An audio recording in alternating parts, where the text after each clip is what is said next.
Bro,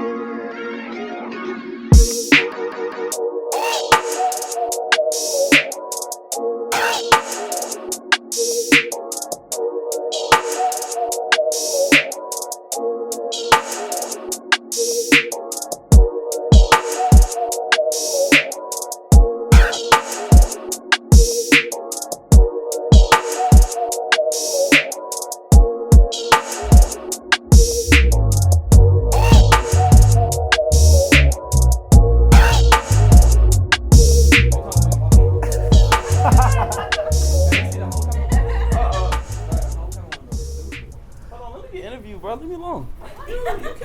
I'm sorry. I'm ready.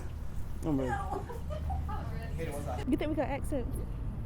Yeah. You do? Yeah. I think you kind of have. I think a lot of like the black people I'm meeting here kind of have like a twang, not a full southern accent. There's like a little twang when they speak. Do you think I have an accent? I don't know. Okay. I wonder. I'm like. I mean, I can tell you're not from here. Yeah. You're like, you're not from here. I can just tell. Yeah. That's funny. Now, my mom, she also told me never talk about God, money, and politics in public. And I'm doing all of that today. I'm like, you're doing all that. I'm doing all of that today. What's your name? I'm Cam. Cam. Yeah, short for Cameron. Cameron. Yeah, my mom named me Cameron. Like the rapper? Yeah, like the rapper, yeah. And then in first grade, my teacher kept calling me Cameron, and I got annoyed, so I just went with it. And that's what happened. But it's Cameron. Yeah. You're not from Chicago? I'm not. Because I heard the accent.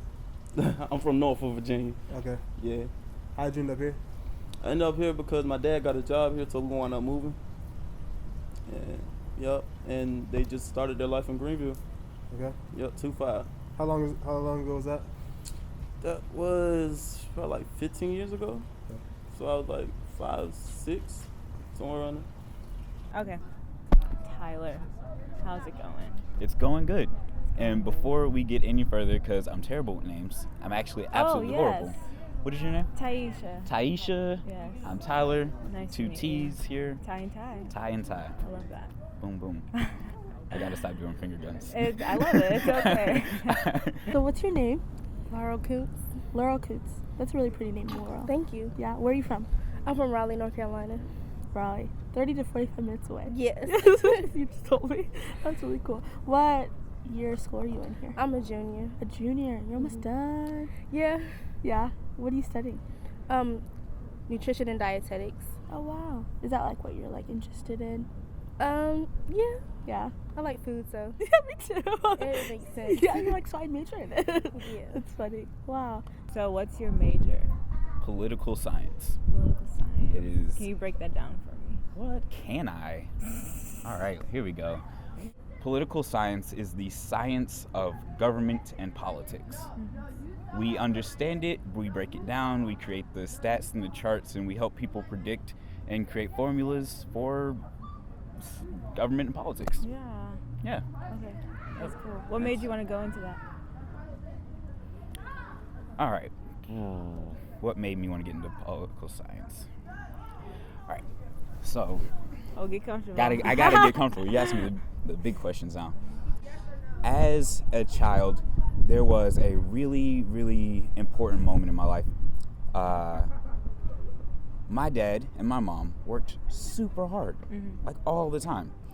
My mom was working and my dad had 2 jobs, one of which was his own business. Literally the stuff they say you do in the American dream to achieve things, right?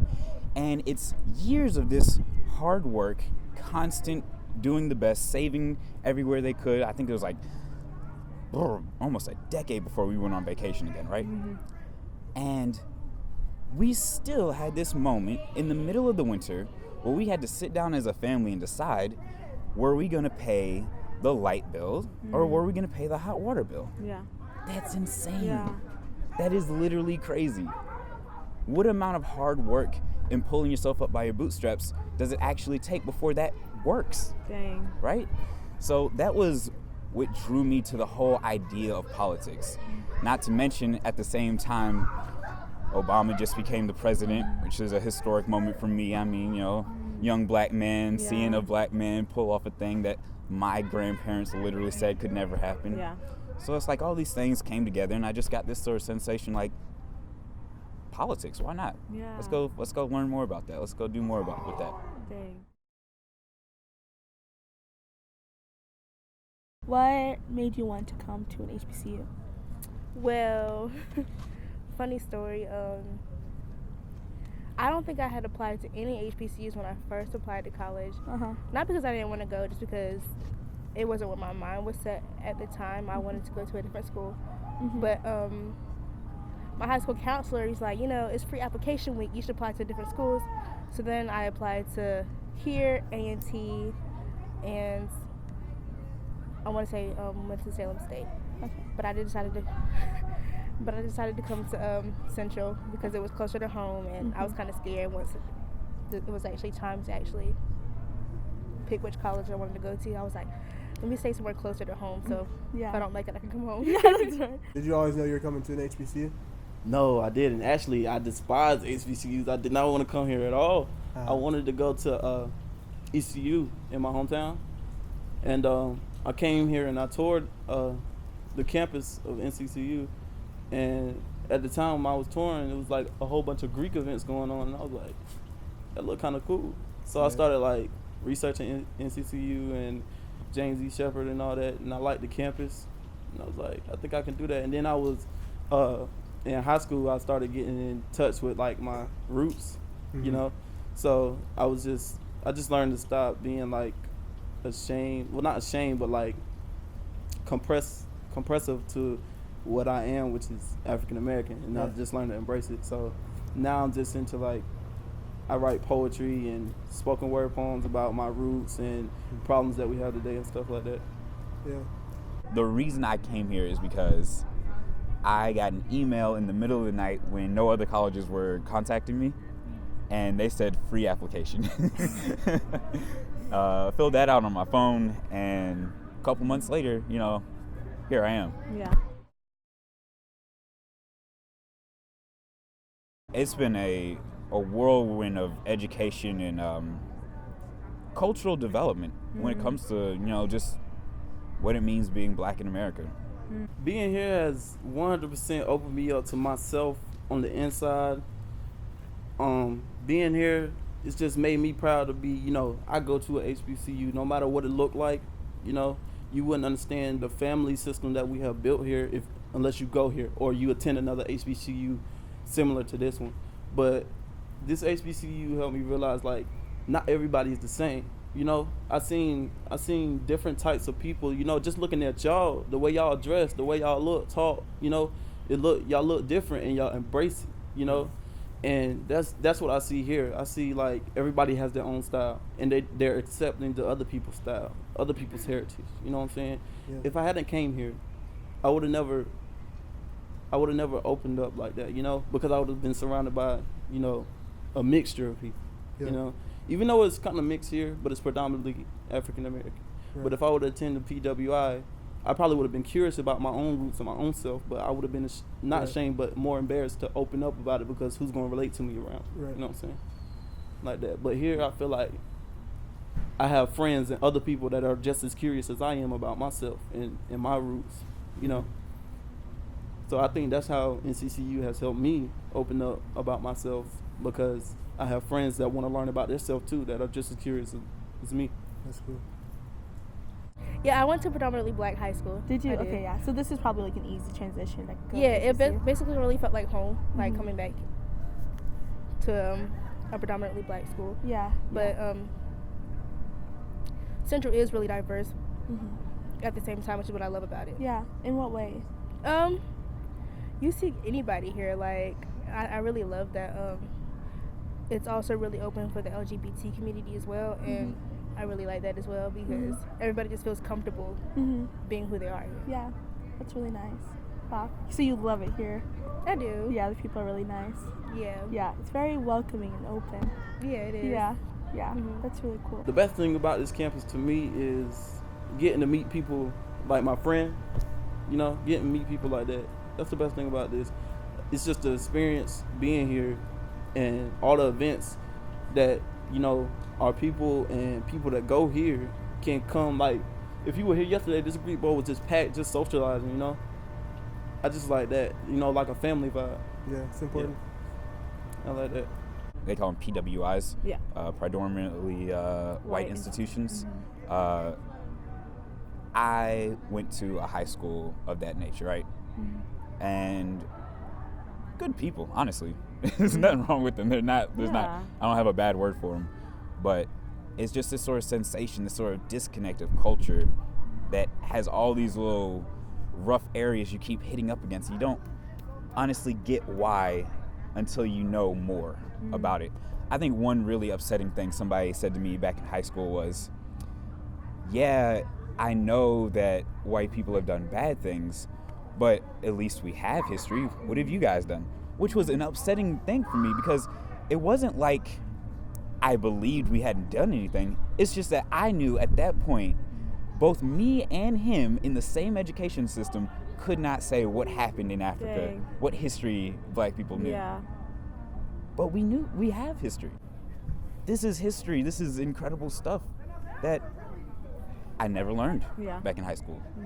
And I just feel like there's almost a culture to education that, for whatever reasons, not going to point any fingers, it excludes this area of history. Yeah. And coming here to an HBCU, I got my chance to learn that stuff, and I feel like it's had an incredible impact on my life, and honestly, I'd say other people's lives too. Wow.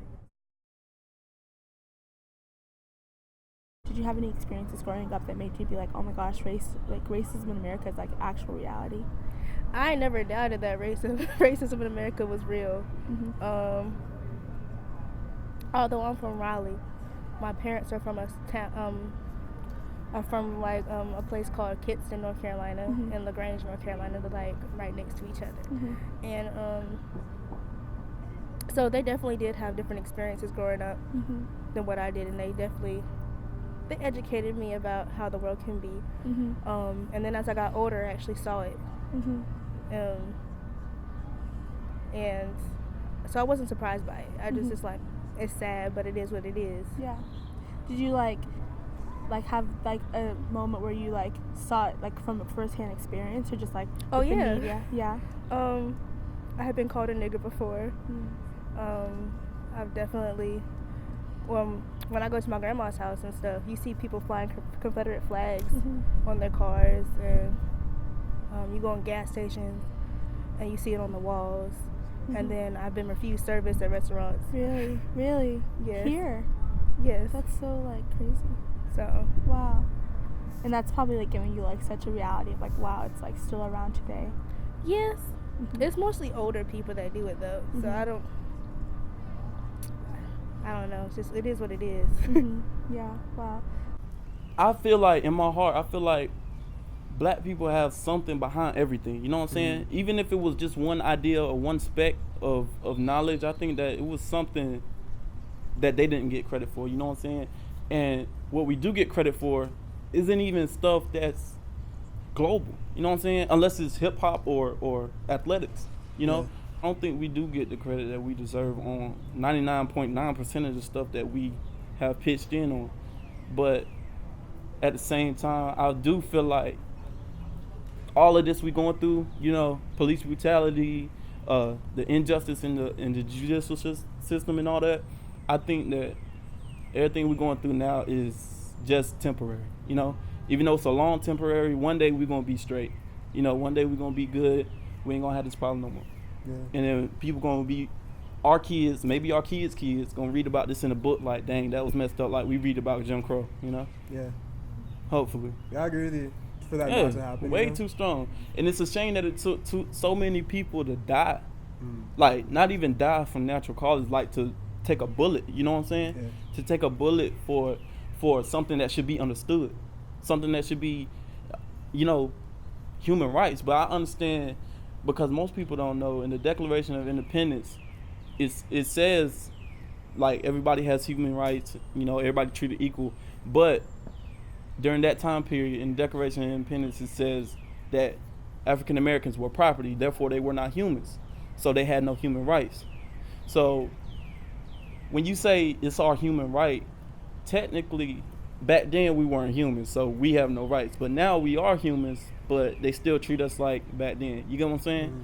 So I'm waiting on the day that somebody addresses this, like, head on. You know, everything, devote their whole life to it, and maybe that gotta be us, maybe that gotta be me, but somebody gotta do it, because I don't know what I'm gonna do if my kids gotta go through the stuff that we going through. You know what I'm saying? Yeah. We have had these sort of beliefs, this sort of instant gratification, this sort of straying away from discipline that has caused a problem for us in a lot of areas in our life, at all up and down the social ladder, right? Yeah. I believe that it's causing us to come up in a clash with our own reality. There are things happening in our world that are changing us fundamentally, and being unwilling to address it critically, objectively, and have the discipline to follow through with it, I think is causing any problem you've seen right now. Just pick a problem and I'll tell you how it comes back to we as a society not standing up for the things we believe in and making our principles match our reality. Yeah. And that's what I mean when I say that our discipline is kind of lacking at the moment. Yeah. That's good. I think it's brought us to a turning point, sort of a point of no return of, if we don't start taking action on these issues, if we don't start being more engaged in our community, if we don't start meaning what we say and doing something about what we mean, I think we're in a bit of a runaway train. So if I had any one thing that I would really, really want us as a society to change, the one thing I want to have happen, what I'm really passionate about, I would say I want a radical change in values. Martin Luther King, he spoke of that. Mm-hmm. Before his end, he was talking about this radical change in values that needs to happen amongst the people to create any lasting change. I don't know how closely everybody's following history these days, but I'm a nerd. I follow it all the time. I love looking at it. And what you see is we have these moments of clarity across history where we look out and we say, this is what's right, this is what we're going to do, and then we make it happen. And then it pushes us forward like hundreds of years as far as morals and technology. And then we get relaxed, we get distracted, and then we backslide. Yeah. We backslide, and then we lose this progress we've created. We lose the good deeds, the goodwill we've created for each other. And I'd honestly say that's because we have to change our values, starting with each individual person and how we see other people. Right now, so many people have a me mindset. It's all about what's gonna happen for me next? How do I move myself forward? What can I get out of this? And it's not who we are as a species. We're meant to work together. We're meant to be working as one group, right? And this me mindset it's slowing us down. Yeah. It's slowing us down. It's causing regression. And if I could change anything, I'd make a radical change in values that got rid of that me mindset. Dang. Yeah. The world, if we don't talk about it. Yeah.